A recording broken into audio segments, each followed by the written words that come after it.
Hello friends, welcome to I L A classes, the school of competitive exams. ಇವತ್ತಿನ ಪ್ರಮುಖವಾದಂತಹ current affairs ಟಾಪಿಕ್ಗಳನ್ನು discuss ಮಾಡೋಣ.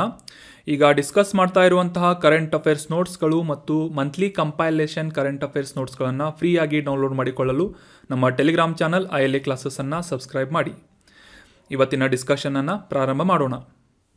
ಇವತ್ತಿನ ಡಿಸ್ಕಷನನ್ನು ಪ್ರಾರಂಭ ಮಾಡೋದಕ್ಕಿಂತ ಮುಂಚೆ ಲಾಸ್ಟ್ ಸೆಷನ್ನಲ್ಲಿ ಕೇಳಲಾದಂತಹ ಪ್ರಶ್ನೆಯ ಸರಿಯಾದ ಉತ್ತರ ಏನು ಅಂತ ತಿಳಿದುಕೊಳ್ಳೋಣ. ಈ ಪೊಲೀಸ್ ಚಾರ್ಜ್ ಶೀಟ್ಗೆ ಸಂಬಂಧಪಟ್ಟಂತಹ ಈ ಕೆಳಗಿನ ಹೇಳಿಕೆಗಳಲ್ಲಿ ಯಾವುದು ತಪ್ಪಾದಂತಹ ಸ್ಟೇಟ್ಮೆಂಟ್ ಆಗಿದೆ ಅಂತ ಗುರುತಿಸಬೇಕಾಗಿತ್ತು. ಸೊ ಈ ಕೆಳಗಿನ ಆಪ್ಷನ್ಗಳಲ್ಲಿ ಸರಿಯಾದ ಉತ್ತರ ಏನು ಅಂತಂದರೆ ಆಪ್ಷನ್ 4 ಮೇಲಿನ ಯಾವುದು ಅಲ್ಲ. ಇದರ ಅರ್ಥ ಈ ಮೇಲೆ ನೀಡಲಾದಂತಹ 3 ಸ್ಟೇಟ್ಮೆಂಟ್ಗಳು ಕೂಡ ಈ ಪೊಲೀಸ್ ಚಾರ್ಜ್ ಶೀಟ್ಗೆ ಸಂಬಂಧಪಟ್ಟಂತೆ ಸರಿಯಾದಂತಹ ಸ್ಟೇಟ್ಮೆಂಟ್ಗಳಾಗಿವೆ. ಸೊ ರೀಸೆಂಟಾಗಿ ಈ ಒಂದು ಆರ್ಟಿಕಲನ್ನು ನಾವು ಡೀಟೇಲ್ ಆಗಿ ಡಿಸ್ಕಸ್ ಮಾಡಿದ್ವಿ. ಮತ್ತೊಮ್ಮೆ ಈ ಒಂದು ಇನ್ಫಾರ್ಮೇಷನನ್ನು ರಿವೈಸ್ ಮಾಡೋಣ. CRPC ಅಥವಾ ಕ್ರಿಮಿನಲ್ ಪ್ರೊಸೀಜರ್ ಕೋಡ್ ಈ ಒಂದು 173ರ ಸೆಕ್ಷನ್ನ ಪ್ರಕಾರ ಈ ಪೊಲೀಸ್ ಚಾರ್ಜ್ ಶೀಟ್ ಅಂದರೆ ಯಾವುದೇ ಒಂದು ಕೇಸನ್ನು ಇನ್ವೆಸ್ಟಿಗೇಟ್ ಮಾಡಿದ ನಂತರ ಪೊಲೀಸ್ ಅಧಿಕಾರಿಯಿಂದ ಪ್ರಿಪೇರ್ ಮಾಡಲಾಗುವಂತಹ ಒಂದು ವರದಿಯಾಗಿದೆ ಪೊಲೀಸ್ ಚಾರ್ಜ್ ಶೀಟ್. ಮುಖ್ಯವಾಗಿ ಈ ಒಂದು ರೆಕಾರ್ಡ್ನಲ್ಲಿ, ಈ ಒಂದು ಚಾರ್ಜ್ ಶೀಟ್ನಲ್ಲಿ ಆ ಒಂದು ತನಿಖೆಗೆ ಸಂಬಂಧಪಟ್ಟಂತಹ ಕೇಸನ್ನು FIR ಮಾಡುವುದರ ಮೂಲಕ ಫಸ್ಟ್ ಇನ್ಫಾರ್ಮೇಷನ್ ರಿಪೋರ್ಟನ್ನು ದಾಖಲಿಸುವುದನ್ನು ಇನ್ಕ್ಲೂಡ್ ಮಾಡಿಕೊಂಡು ಆ ಒಂದು ಇನ್ವೆಸ್ಟಿಗೇಷನ್ಗೆ ಸಂಬಂಧಪಟ್ಟಂತಹ ಎಲ್ಲ ಡೀಟೇಲ್ ಮಾಹಿತಿಗಳು, ಅವುಗಳಿಗೆ ಸಂಬಂಧಪಟ್ಟಂತಹ ಎವಿಡೆನ್ಸ್ಗಳು ಮತ್ತು ಈ ರೀತಿಯಾದಂಥ ಎಲ್ಲ ಮಾಹಿತಿಗಳನ್ನು ಮತ್ತು ಅಂತಿಮ ರಿಪೋರ್ಟನ್ನು ಕೂಡ ಈ ಒಂದು ಚಾರ್ಜ್ ಶೀಟ್ನಲ್ಲಿ ಮೆನ್ಷನ್ ಮಾಡಲಾಗಿರುತ್ತೆ. ಸೊ ಆನ್ಸರ್ ಮಾಡಿದಂತಹ ಎಲ್ಲ ಸ್ಟೂಡೆಂಟ್ಸ್ಗಳಿಗೆ ಕಂಗ್ರ್ಯಾಚುಲೇಷನ್ಸ್. ಆದರೆ ನಾನು ನೋಡಿದ ಪ್ರಕಾರ ಜಾಸ್ತಿ ಸ್ಟೂಡೆಂಟ್ಸ್ಗಳು ಕಮೆಂಟ್ ಬಾಕ್ಸ್ನಲ್ಲಿ ಕಮೆಂಟ್ ಮಾಡಿಲ್ಲ. ಸೊ ಇದರ ಅರ್ಥ ನಾವು ರೀಸೆಂಟಾಗಿ ಡಿಸ್ಕಸ್ ಮಾಡಿದಂತಹ ಈ ಒಂದು ಆರ್ಟಿಕಲನ್ನು ನೀವು ಯಾರೂ ನೋಡಿಲ್ಲ ಅಂತ ಅನ್ಕೋತೀನಿ. ಸೊ ರೆಗ್ಯುಲರ್ ಆಗಿ ಕನ್ಸಿಸ್ಟೆಂಟಾಗಿ ಈ ಒಂದು ವಿಡಿಯೋಸ್ಗಳನ್ನು ಫಾಲೋ ಅಪ್ ಮಾಡ್ತಾಯಿರಿ. ನಿಮಗೆ ಸ್ಲೋ ಅನಿಸಿದರೆ ಆ ಒಂದು ವಿಡಿಯೋ ಸ್ಪೀಡನ್ನು 1.5 ಸ್ಪೀಡ್ಗೆ ಕನ್ವರ್ಟ್ ಮಾಡಿಕೊಂಡು ಬೇಗ ಆ ಒಂದು ವಿಡಿಯೋವನ್ನು ನೀವು ನೋಡ್ಕೊಳ್ಳಿ. ಸೊ ಇಂಪಾರ್ಟೆಂಟ್ ಮಾಹಿತಿಗಳು, ಕಾನ್ಸೆಪ್ಟ್ಗಳನ್ನು ಡಿಸ್ಕಸ್ ಮಾಡ್ತಾ ಇರೋದ್ರಿಂದ ಈ ಒಂದು ವಿಡಿಯೋಗಳನ್ನು ಅಥವಾ ಈ ಒಂದು ಕ್ಲಾಸನ್ನು ಮಿಸ್ ಮಾಡ್ಕೋಬೇಡಿ. ಇನ್ನು ಇವತ್ತಿನ ಪ್ರಶ್ನೆ ಏನು ಅಂತ ನೋಡೋದಾದರೆ, ಎಂಪ್ಲಾಯೀಸ್ ಪ್ರಾವಿಡೆಂಟ್ ಫಂಡ್ ಆರ್ಗನೈಸೇಷನ್ ಅಥವಾ EPFO ಅಂತ ಈ ಒಂದು ಸಂಸ್ಥೆಯ ಕುರಿತಾಗಿ ಮೇಲಿಂದ ಮೇಲೆ ನ್ಯೂಸ್ನಲ್ಲಿ ಬರ್ತಾ ಇರುತ್ತೆ. ಸೊ ಈ ಒಂದು ಸಂಸ್ಥೆಯನ್ನು ಯಾವ ವರ್ಷದಲ್ಲಿ ಸ್ಥಾಪನೆ ಮಾಡಲಾಯಿತು ಅಂತ ಗುರುತಿಸಬೇಕಾಗಿದ್ದು ಆಪ್ಷನ್ಗಳಲ್ಲಿ 1948, ಆಪ್ಷನ್ 2 1952, ಆಪ್ಷನ್ 3 1985 ಅಥವಾ ಆಪ್ಷನ್ 4 1989 ಅಂತ ಇದೆ ಆಪ್ಷನ್ಗಳು. ಸೊ ಸರಿಯಾದ ಉತ್ತರ ಏನು ಅಂತ ಗೆಸ್ ಮಾಡಿ ಅಥವಾ ಆನ್ಸರ್ ಮಾಡೋದಕ್ಕೆ ಪ್ರಯತ್ನ ಮಾಡಿ. ಕಮೆಂಟ್ ಬಾಕ್ಸ್ನಲ್ಲಿ ಕಮೆಂಟ್ ಮಾಡಿ. ಮುಂದಿನ ಸೆಷನ್ನಲ್ಲಿ ಇದರ ಕರೆಕ್ಟ್ ಆನ್ಸರನ್ನು ತಿಳಿದುಕೊಂಡು EPFO ಈ ಒಂದು ಸಂಸ್ಥೆಯ ಕುರಿತಾದಂತಹ ಡೀಟೇಲ್ ಮಾಹಿತಿಗಳನ್ನು ಕೂಡ ಅಂಡರ್ಸ್ಟ್ಯಾಂಡ್ ಮಾಡ್ಕೋಣ. ಇನ್ನು ಇವತ್ತಿನ ಆರ್ಟಿಕಲ್ಗೆ ಸಂಬಂಧಪಟ್ಟಂತಹ ಮೊದಲ ಪ್ರಶ್ನೆ ಏನು ಅಂತ ನೋಡೋದಾದರೆ, ಈ ಕೆಳಗಿನ ಯಾವ ದೇಶದೊಂದಿಗೆ ಭಾರತವು ಸಮುದ್ರ ಶಕ್ತಿ ಅನ್ನುವ ಯುದ್ಧ ವ್ಯಾಯಾಮವನ್ನು ಈ ಒಂದು ಯುದ್ಧ ವ್ಯಾಯಾಮದಲ್ಲಿ ಭಾಗವಹಿಸ್ತಾ ಇದೆ ಅಂತ ಪ್ರಶ್ನೆ ಇದೆ. ಸೊ ಆಪ್ಷನ್ಗಳಲ್ಲಿ ಸಿಂಗಾಪುರ್, ಇಂಡೋನೇಷ್ಯಾ, ಶ್ರೀಲಂಕಾ, ನೇಪಾಳ ಅಂತ ಇದ್ದು, ಸೊ ಇದರಲ್ಲಿ ನೀವು ಸಿಂಪಲ್ ಆಗಿ ಒಂದು ಕಾಮನ್ ಸೆನ್ಸನ್ನು ಯೂಸ್ ಮಾಡಬೇಕಾಗುತ್ತೆ. ಸಮುದ್ರ ಶಕ್ತಿ ಅಂತ ಹೆಸರಲ್ಲೇ ಒಂದು ಯುದ್ಧ ವ್ಯಾಯಾಮದ ಹೆಸರನ್ನು ಇಡಲಾಗಿದೆ. ಇದರ ಅರ್ಥ ಇದು ಒಂದು ಕಡಲ ಯುದ್ಧ ವ್ಯಾಯಾಮವಾಗಿದೆ ಅಂತ ನಾವು ಈಸಿಯಾಗಿ ಅಂಡರ್ಸ್ಟ್ಯಾಂಡ್ ಮಾಡ್ಕೋಬಹುದು. ಸೊ ಇಲ್ಲಿ ನೀಡಲಾದಂತಹ ಆಪ್ಷನ್ಗಳಲ್ಲಿ ನೇಪಾಳದ ಒಂದು ಲೊಕೇಶನನ್ನು ನೀವು ನೆನ್ಪು ಮಾಡಿಕೊಂಡ್ರೆ, ಈ ನೇಪಾಳ ಅನ್ನುವ ಒಂದು ದೇಶ ಏನಿದೆ ಇದು ಕಂಪ್ಲೀಟಾಗಿ ಲ್ಯಾಂಡ್ ಲಾಕ್ಡ್ ಕಂಟ್ರಿ ಆಗಿದೆ. ಮ್ಯಾಪಲ್ಲಿ ನೀವು ನೋಡಿರ್ಬೋದು, ಒಂದು ಕಡೆ ಭಾರತ ಮತ್ತು ಇನ್ನೊಂದು ಕಡೆ ಚೀನಾದಿಂದ ಸುತ್ತುವರಿದಂತಹ ಭೂವೇಷ್ಟಿತ ಪ್ರದೇಶ ಅಥವಾ ಭೂವೇಷ್ಟಿತ ರಾಷ್ಟ್ರ ಅಂತ ನೇಪಾಳ ಗುರುತಿಸಿಕೊಳ್ಳುವುದನ್ನು ನಾವು ಮ್ಯಾಪ್ನಲ್ಲಿ ನೋಡಿರ್ತೇವೆ.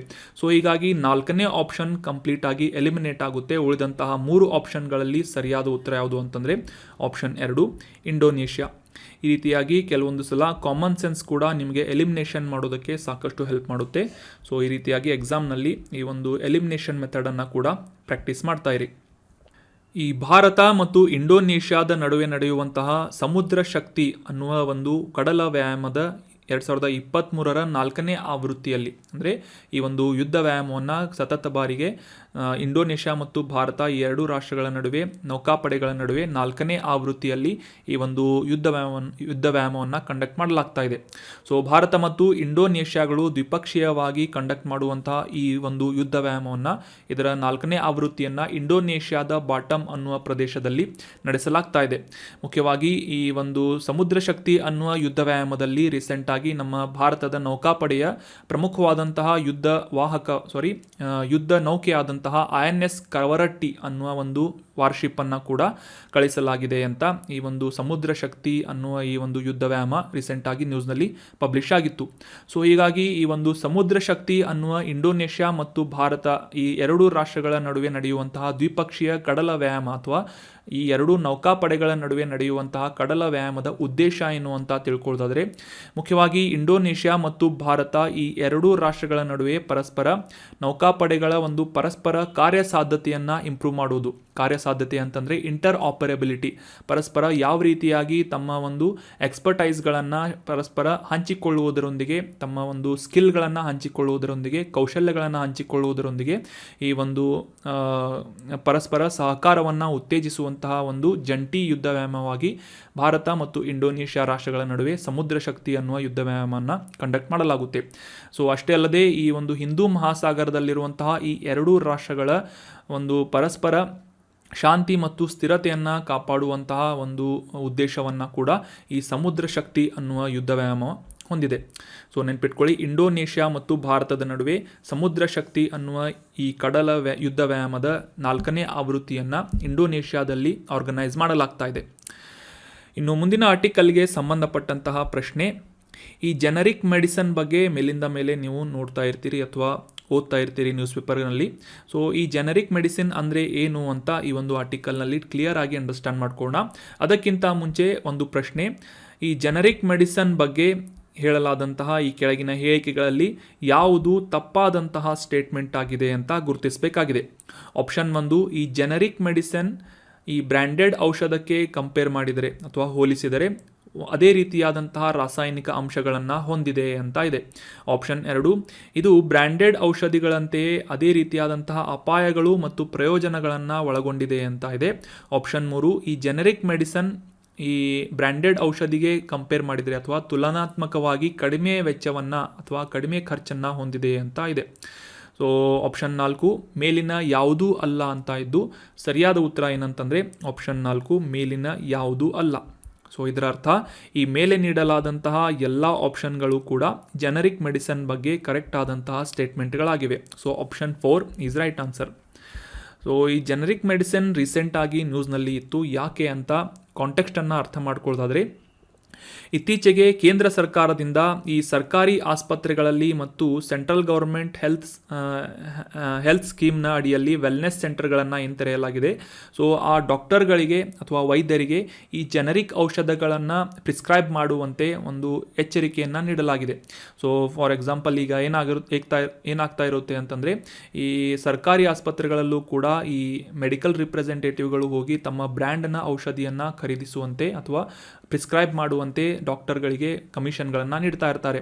ಸೊ ಈ ಒಂದು ನಿಟ್ಟಿನಲ್ಲಿ ಈ ಬಡ ಪೇಷಂಟ್ಗಳಿಗೆ ಅಥವಾ ಈ ಬಡ ರೋಗಿಗಳಿಗೆ ಏನಾಗುತ್ತೆ ಅಂತಂದರೆ, ಅಷ್ಟು ಹೆಚ್ಚಿನ ವೆಚ್ಚದ ಅಥವಾ ಹೆಚ್ಚಿನ ಬೆಲೆಯ ಈ ಬ್ರ್ಯಾಂಡೆಡ್ ಔಷಧಿಗಳನ್ನು ತೆಗೆದುಕೊಳ್ಳುವುದಕ್ಕೆ ಸಾಕಷ್ಟು ಕಷ್ಟ ಆಗುತ್ತೆ. ಸೊ ಹೀಗಾಗಿ ಜೆನರಿಕ್ ಔಷಧಗಳನ್ನು ಕಂಪೇರಿಟಿವ್ಲಿ ಇವು ಕಡಿಮೆ ಬೆಲೆಯನ್ನು ಹೊಂದಿರುವುದರಿಂದ ಈ ಜೆನರಿಕ್ ಔಷಧಗಳನ್ನು ಪ್ರಿಸ್ಕ್ರೈಬ್ ಮಾಡುವುದರಿಂದ ಈ ಬಡ ರೋಗಿಗಳಿಗೆ ಸಾಕಷ್ಟು ಅನುಕೂಲ ಆಗುತ್ತೆ ಅನ್ನುವ ಒಂದು ಉದ್ದೇಶವನ್ನು ಇಟ್ಕೊಂಡು ಕೇಂದ್ರ ಸರ್ಕಾರದಿಂದ ಈ ಸರ್ಕಾರಿ ಆಸ್ಪತ್ರೆಗಳು ಮತ್ತು ಈ ಹೆಲ್ತ್ ಸೆಂಟರ್ಗಳೇನಿರುತ್ತೆ ಗೌರ್ಮೆಂಟಿನ ಅಥವಾ ಸರ್ಕಾರಿ ಹೆಲ್ತ್ ಸೆಂಟರ್ಗಳು, ಅಲ್ಲಿ ಇರುವಂತಹ ವೈದ್ಯರಿಗೆ ಜೆನರಿಕ್ ಔಷಧಗಳನ್ನು ಪ್ರಿಸ್ಕ್ರೈಬ್ ಮಾಡುವಂತೆ ಸಜೆಷನ್ಗಳನ್ನು ನೀಡಿ ಎಚ್ಚರಿಕೆಯನ್ನು ಕೂಡ ನೀಡಲಾಗಿದೆ ಅಂತ ನ್ಯೂಸ್ನಲ್ಲಿ ಪಬ್ಲಿಷ್ ಆಗಿತ್ತು. ಸೊ ಹೀಗಾಗಿ ಈ ಜೆನರಿಕ್ ಡ್ರಗ್ ಅಂದರೆ ಏನು, ಜೆನರಿಕ್ ಔಷಧ ಅಂದರೆ ಏನು ಅಂತ ಕ್ಲಿಯರ್ ಆಗಿ ಕಾನ್ಸೆಪ್ಟನ್ನು ಈ ಒಂದು ಆರ್ಟಿಕಲ್ನಲ್ಲಿ ಡಿಸ್ಕಸ್ ಮಾಡೋಣ.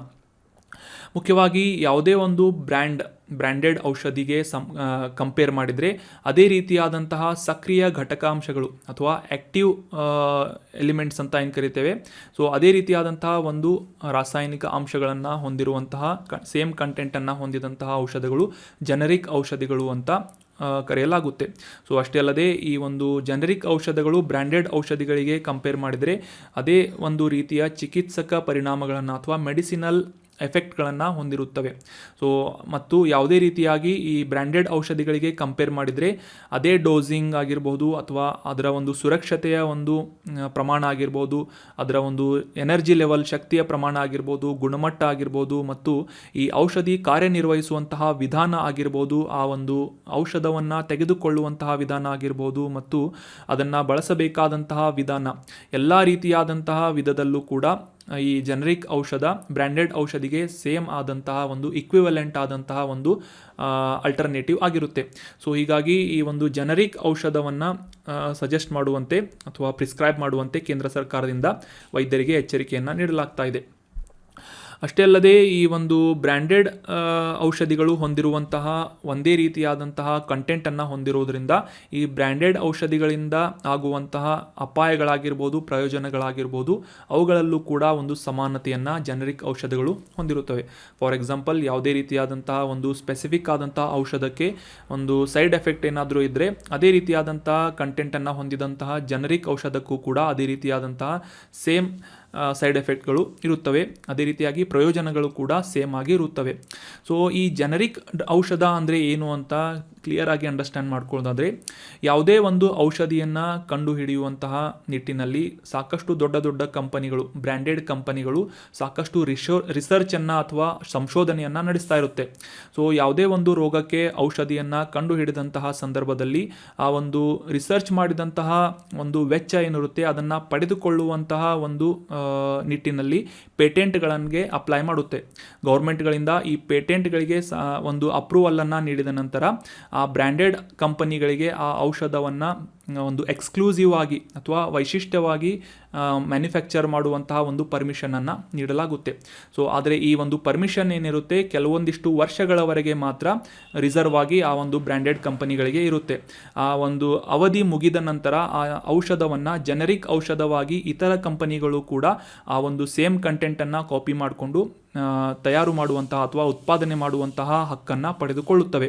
ಸೊ ಇದರ ಒಂದು ಉದ್ದೇಶ ಏನು ಅಂತಂದರೆ, ಇಷ್ಟೊಂದು ಹೆಚ್ಚಾಗಿ ಸಂಶೋಧನೆಗೆ ಒಂದು ವ್ಯಯವನ್ನು ಮಾಡಿ ಈ ಒಂದು ಔಷಧವನ್ನು ಕಂಡುಹಿಡಿದಂತಹ ಕಂಪನಿಗಳಿಗೆ ಸ್ಪೆಸಿಫಿಕ್ ಆದಂತಹ ವರ್ಷಗಳ ಅವಧಿಯವರೆಗೆ ಅಥವಾ 10 ವರ್ಷ ಆಗಿರ್ಬೋದು, 20 ವರ್ಷ ಆಗಿರ್ಬೋದು, ಆ ಒಂದು ಔಷಧವನ್ನು ತಯಾರು ಮಾಡುವಂಥ ಹಕ್ಕನ್ನು ನೀಡುವುದರಿಂದ ಆ ಒಂದು ಉತ್ಪಾದನೆಯಿಂದ ಮತ್ತು ಮಾರಾಟದಿಂದ ಈ ಕಂಪನಿಗಳು ಸಾಕಷ್ಟು ಲಾಭವನ್ನು ಪಡೆಯುತ್ತವೆ.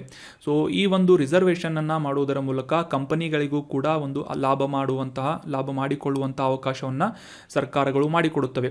ಆದರೆ ಈ ಪೇಟೆಂಟ್ ಅವಧಿ ಮುಗಿದ ನಂತರ ಜೆನರಿಕ್ ಔಷಧವನ್ನು ತಯಾರಿಸುವಂತಹ ಪರ್ಮಿಷನನ್ನು ಕೂಡ ಸರ್ಕಾರ ನೀಡುತ್ತದೆ. ಸೊ ಹೀಗಾಗಿ ಈ ಒಂದು ಜೆನರಿಕ್ ಔಷಧವನ್ನು ತಯಾರು ಮಾಡುವಂತಹ ಕಂಪನಿಗಳಿಂದ ಕಡಿಮೆ ವೆಚ್ಚದಲ್ಲಿ ಈ ಒಂದು ಡ್ರಗ್ಗನ್ನು ಅಥವಾ ಔಷಧಿಯನ್ನು ಮ್ಯಾನುಫ್ಯಾಕ್ಚರ್ ಮಾಡುವುದರಿಂದ ಆ ಒಂದು ಜೆನರಿಕ್ ಔಷಧದ ಬೆಲೆ ಏನಿರುತ್ತೆ ಈ ಬ್ರ್ಯಾಂಡೆಡ್ ಕಂಪನಿಗಳ ಔಷಧಿಗೆ ಕಂಪೇರ್ ಮಾಡಿದರೆ ಸಾಕಷ್ಟು ಕಡಿಮೆ ವೆಚ್ಚದಲ್ಲಿ ಆ ಒಂದು ಜೆನರಿಕ್ ಔಷಧಗಳು ಅವೈಲೇಬಲ್ ಆಗಿರುತ್ತೆ. ಒಂದೇ ರೀತಿಯಾದಂತಹ ಕಂಟೆಂಟನ್ನು ಮತ್ತು ಒಂದೇ ರೀತಿಯಾದಂತಹ ಪ್ರಯೋಜನಗಳನ್ನು ಹೊಂದಿದಂತಹ ಈ ಒಂದು ಜೆನರಿಕ್ ಔಷಧಗಳನ್ನು ಈ ಬಡ ರೋಗಿಗಳಿಗೆ ಸಾಕಷ್ಟು ಅನುಕೂಲ ಆಗುವಂತೆ ನೀಡಲಾಗುತ್ತದೆ. ಜೆನರಿಕ್ ಔಷಧಿ ಅಂಗಡಿಗಳನ್ನು ನೀವೆಲ್ಲ ಭೇಟಿ ನೀಡಿರ್ತೀರಿ ಅಂತ ಅನ್ಕೋತೀನಿ. ಸೊ ಫಾರ್ ಎಕ್ಸಾಂಪಲ್, ಈಗ ಬ್ರ್ಯಾಂಡೆಡ್ ಔಷಧಿಗೆ ಸೇಮ್ ಕಾಫ್ ಸಿರಪ್ ಅಥವಾ ಈ ಕೆಮ್ಮಿನ ಔಷಧಿಗೆ 100 ರೂಪಾಯಿ 40 ml ಇತ್ತಂತಂದರೆ, ಅದೇ ರೀತಿಯಾದಂತಹ ಸೇಮ್ ಕಂಟೆಂಟ್ ಇರುವಂತಹ ಜೆನರಿಕ್ ಕಂಪನಿಯಿಂದ ಮ್ಯಾನುಫ್ಯಾಕ್ಚರ್ ಮಾಡಲಾದಂತಹ ಒಂದು ಕಾಫ್ ಸಿರಪ್ ಅಥವಾ ಈ ಕೆಮ್ಮಿನ ಔಷಧಿ ಏನಿರುತ್ತೆ ಅದು 30 ಅಥವಾ 40 ರೂಪಾಯಿಗಳಲ್ಲಿ ಅವೈಲೇಬಲ್ ಆಗಿರುತ್ತೆ. ಇದರಿಂದ ರೋಗಿಗಳ ಒಂದು ಖರ್ಚು ಕೂಡ ಕಡಿಮೆಯಾಗುವಂತಹ ಒಂದು ಅವಕಾಶ ಸರ್ಕಾರದಿಂದ ಮಾಡಿಕೊಡಲಾಗುತ್ತೆ. ಜೆನರಿಕ್ ಔಷಧಿ ಬಗ್ಗೆ ಕ್ಲಿಯರ್ ಆಗಿ ಕಾನ್ಸೆಪ್ಟ್ ಅಂಡರ್ಸ್ಟ್ಯಾಂಡ್ ಆಯಿತು ಅಂತ ಅನ್ಕೋತೀನಿ. ಇನ್ನು ಮುಂದಿನ ಆರ್ಟಿಕಲ್ಗೆ ಸಂಬಂಧಪಟ್ಟಂತಹ ಪ್ರಶ್ನೆ ಏನು ಅಂತ ನೋಡೋಣ. ಈ Kishtwar high altitude national park ಎಲ್ಲಿ ಲೊಕೇಟ್ ಆಗಿದೆ ಅಂತ ಪ್ರಶ್ನೆ ಇದೆ. ಕಿಶ್ತ್ವಾರ್ ಎತ್ತರದ ಒಂದು ರಾಷ್ಟ್ರೀಯ ಉದ್ಯಾನವನ ಇದು ಕಿಶ್ತ್ವಾರ್ ಅಂತ. ಸೊ ಇದು ಎಲ್ಲಿದೆ ಅಂತ ಗುರುತಿಸಬೇಕಾಗಿದ್ದು ಆಪ್ಷನ್ಗಳಲ್ಲಿ ಸಿಕ್ಕಿಂ, ಆಪ್ಷನ್ 2 ಉತ್ತರಾಖಂಡ್, ಆಪ್ಷನ್ 3 ಜಮ್ಮು ಮತ್ತು ಕಾಶ್ಮೀರ ಅಥವಾ ಆಪ್ಷನ್ 4 ಹಿಮಾಚಲ್ ಪ್ರದೇಶ್ ಅಂತ ಇದೆ. ಸೊ ಸರಿಯಾದ ಉತ್ತರ ಏನಂತಂದರೆ ಆಪ್ಷನ್ 3 ಜಮ್ಮು ಮತ್ತು ಕಾಶ್ಮೀರದಲ್ಲಿ ಈ ಕಿಶ್ತ್ವಾರ್ ಹೈ ಆಲ್ಟಿಟ್ಯೂಡ್ ರಾಷ್ಟ್ರೀಯ ಉದ್ಯಾನವನ ಲೊಕೇಟ್ ಆಗಿದೆ. ಮೊದಲಿಗೆ ಕಾಂಟೆಕ್ಸ್ಟನ್ನು ಅರ್ಥ ಮಾಡ್ಕೊಳ್ಳೋದಾದರೆ, ಈ Kishtwar high altitude national park ನ್ಯೂಸ್ನಲ್ಲಿ ಯಾಕೆ ಇತ್ತು ಅಂತ ಅಂಡರ್ಸ್ಟ್ಯಾಂಡ್ ಮಾಡ್ಕೊಳ್ಳೋದಾದರೆ, ಈ ವನ್ಯಜೀವಿ ಸಂರಕ್ಷಣಾ ಇಲಾಖೆಯಿಂದ ಕೆಲವೊಂದಿಷ್ಟು ಸಂಶೋಧನೆಗಳನ್ನು ಮಾಡುವಂತಹ ನಿಟ್ಟಿನಲ್ಲಿ ಜಮ್ಮು ಕಾಶ್ಮೀರದಲ್ಲಿರುವಂತಹ ಈ ಕಿಶ್ತ್ವಾರ್ ಹೈ ಆಲ್ಟಿಟ್ಯೂಡ್ನಲ್ಲಿ ಈ ಛಾಯಾಗ್ರಹಣ ಮಾಡುವಂತಹ ಕೆಲವೊಂದಿಷ್ಟು ಕ್ಯಾಮ್ರಾಗಳನ್ನು ಇಡಲಾಗಿತ್ತು. ಇದರ ಉದ್ದೇಶ ಏನು ಅಂತಂದರೆ ಈ ಕಿಶ್ತ್ವಾರ್ ಹೈ ಆಲ್ಟಿಟ್ಯೂಡ್ ನ್ಯಾಷನಲ್ ಪಾರ್ಕ್ನಲ್ಲಿ ಹಿಮಚಿರತೆಗಳ ಇರುವಿಕೆಯನ್ನು ಖಚಿತಪಡಿಸಿಕೊಳ್ಳುವಂತಹ ನಿಟ್ಟಿನಲ್ಲಿ ಈ ಕ್ಯಾಮ್ರಾಗಳಿಂದ ಛಾಯಾಗ್ರಹಣಗಳನ್ನು ಮಾಡುವಂತಹ ಒಂದು ಕ್ಯಾಮ್ರಾಗಳನ್ನು ಇರಿಸಲಾಗಿತ್ತು. ಸೊ ಇದರಿಂದ ಈ ಒಂದು ಕಿಶ್ತ್ವಾರ್ ಹೈ ಆಲ್ಟಿಟ್ಯೂಡ್ ನ್ಯಾಷನಲ್ ಪಾರ್ಕ್ನಲ್ಲಿ ಈ ನಿಶಾಚರಿಯಾದಂತಹ ಸಾಕಷ್ಟು ನಾಚುಕೆಯನ್ನು ಉಳ್ಳಂತಹ ಈ ಒಂದು ಹಿಮಚಿರತೆ ಏನಿದೆ, ಸ್ನೋ ಲೆಪರ್ಡ್ ಅಂತ ಇದನ್ನ ಕರಿತೇವೆ. ಸೊ ಈ ಒಂದು ಹಿಮಚಿರತೆಯ ಚಿತ್ರಗಳನ್ನು ಈ ಛಾಯಾಚಿತ್ರದಿಂದ ಅಥವಾ ಕ್ಯಾಮ್ರಾಗಳಿಂದ ಸೆರೆ ಹಿಡಿಯಲಾಗಿದೆ. ಅಂದರೆ ಈ ಒಂದು ಹಿಮಚಿರತೆಗಳು ಈ ಕಿಶ್ತ್ವಾರ್ ನ್ಯಾಷನಲ್ ಪಾರ್ಕ್ನಲ್ಲಿ ಇರುವುದು ಖಚಿತಗೊಂಡಿದೆ ಅಂತ ಈ ವನ್ಯಜೀವಿ ಸಂರಕ್ಷಣಾ ಇಲಾಖೆಯಿಂದ ಇತ್ತೀಚೆಗೆ ದೃಢಪಡಿಸಲಾಗಿದೆ. ಸೊ ಹೀಗಾಗಿ ಈ ಒಂದು ನ್ಯಾಷನಲ್ ಪಾರ್ಕ್ ಅಥವಾ ರಾಷ್ಟ್ರೀಯ ಉದ್ಯಾನವನ ನ್ಯೂಸ್ನಲ್ಲಿರುವುದರಿಂದ ಇದಕ್ಕೆ ಸಂಬಂಧಪಟ್ಟಂತಹ ಕೆಲವೊಂದಿಷ್ಟು ಮಾಹಿತಿಗಳು ನಮಗೆ examination point of view important ಆಗುತ್ತವೆ. ಸೊ ಹೀಗಾಗಿ ಈ ಒಂದು Kishtwar high altitude national park ಕುರಿತಾದಂತಹ ಕೆಲವೊಂದಿಷ್ಟು ಮಾಹಿತಿಗಳನ್ನು ತಿಳಿದುಕೊಳ್ಳೋಣ. ಮುಖ್ಯವಾಗಿ examination point of view important ಏನು ಅಂತಂದರೆ ಈ Kishtwar high altitude national park ಎಲ್ಲಿದೆ ಅಂತ ಎಕ್ಸಾಮ್ನಲ್ಲಿ ಕೇಳ್ಬೋದು. ಸೊ ಎಲ್ಲಿದೆ ಅಂತಂದರೆ ಜಮ್ಮು ಮತ್ತು ಕಾಶ್ಮೀರ ಕೇಂದ್ರಾಡಳಿತ ಪ್ರದೇಶದಲ್ಲಿ ಈ ಕಿಶ್ತ್ವಾರ್ ಅನ್ನುವ ಜಿಲ್ಲೆಯಲ್ಲಿ ಈ high altitude national park locate ಆಗಿದೆ. ಮುಖ್ಯವಾಗಿ 1980ರಲ್ಲಿ ಈ ಒಂದು ನ್ಯಾಷನಲ್ ಪಾರ್ಕ್ ಅಂತ ಈ ಒಂದು ಪ್ರದೇಶವನ್ನು ಗುರುತಿಸಲಾಯಿತು. ಅದರ ಉದ್ದೇಶ ಏನು ಅಂತಂದರೆ ಈ ಸಾಮಾನ್ಯವಾಗಿ ಕಂಡುಬರುವಂತಹ ಮತ್ತು ಅಳಿವಿನಂಚಿನಲ್ಲಿರುವಂತಹ ಈ ಸ್ನೋ ಲೆಪರ್ಡ್ಸ್ ಅಥವಾ ಹಿಮಚಿರತೆಗಳ ಒಂದು ಸಂರಕ್ಷಣೆ ಮಾಡುವಂತಹ ನಿಟ್ಟಿನಲ್ಲಿ 1980ರಲ್ಲಿ ಈ ಒಂದು ಪ್ರದೇಶವನ್ನು ಅಥವಾ ಕಿಶ್ತ್ವಾರ್ ಪ್ರದೇಶವನ್ನು ನ್ಯಾಷನಲ್ ಪಾರ್ಕ್ ಅಥವಾ ರಾಷ್ಟ್ರೀಯ ಉದ್ಯಾನವನ ಅಂತ ಘೋಷಣೆ ಮಾಡಲಾಯಿತು. ಇನ್ನು ಇಲ್ಲಿ ಕಂಡುಬರುವಂತಹ ಸಾಮಾನ್ಯ ಸಸ್ಯವರ್ಗ ಏನು ಅಂತಂದರೆ ಕಡಿಮೆ ತಾಪಮಾನ ಇರುವಂತಹ ಈ ಒಂದು ಪ್ರದೇಶದಲ್ಲಿ, ಎತ್ತರದ ಪ್ರದೇಶದಲ್ಲಿ ಸಾಮಾನ್ಯವಾಗಿ ಕೋನಿಫರಸ್ ಕಾಡುಗಳನ್ನು ನಾವು ಕಾಣಬಹುದಾಗಿರುತ್ತೆ. ಕೋನಿಫರಸ್ ಅಂತಂದರೆ ಸೂಜಿ ಮೊನೆಯ ಕಾಡುಗಳು ಅಂತ ನೀವು ಜಾಗ್ರಫಿಯಲ್ಲಿ ಓದಿರ್ತೀರಿ.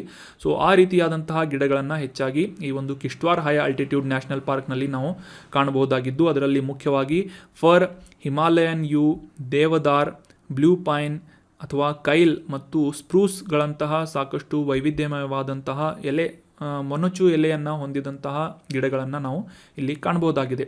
ಮತ್ತು ಆಗಲೇ ತಿಳಿಸಿದ ಹಾಗೆ ಮುಖ್ಯವಾಗಿ ಹಿಮಚಿರತೆಗೆ ಒಂದು ಮೀಸಲಾದಂತಹ ಒಂದು ಪ್ರದೇಶವಾಗಿ ಈ ಒಂದು ನ್ಯಾಷನಲ್ ಪಾರ್ಕನ್ನು 1980ರಲ್ಲಿ ಘೋಷಣೆ ಮಾಡಲಾಗಿದ್ದು, ಇಲ್ಲಿ ಹಿಮಚಿರತೆಗಳು ಅದರೊಂದಿಗೆ ಕಂದು ಕರಡಿ ಅಥವಾ ಈ ಬ್ರೌನ್ ಬೇರ್ ಅಂತ ಏನು ಕರಿತೇವೆ, ಹಿಮಾಲಯನ್ ಕಸ್ತೂರಿ ಜಿಂಕೆ, ಹಂಗುಲ್, ಐಬೆಕ್ಸ್, ಕಾಡು ಹಂದಿ, ಭಾರತೀಯ ಮುಂಜಾಕ್, ಸರೋ ಮಕಾರ್, ಹಿಮಾಲಯನ್ ತಹರ್, ಭಾರಲ್ ಇತ್ಯಾದಿಯಾದಂತಹ ಸಸ್ತನಿ ವರ್ಗದ ಪ್ರಾಣಿಗಳನ್ನು ಕೂಡ ನಾವು ಕಿಶ್ತ್ವಾರ್ ಹೈ ಆಲ್ಟಿಟ್ಯೂಡ್ ನ್ಯಾಷನಲ್ ಪಾರ್ಕ್ನಲ್ಲಿ ಕಾಣಬಹುದಾಗಿದೆ.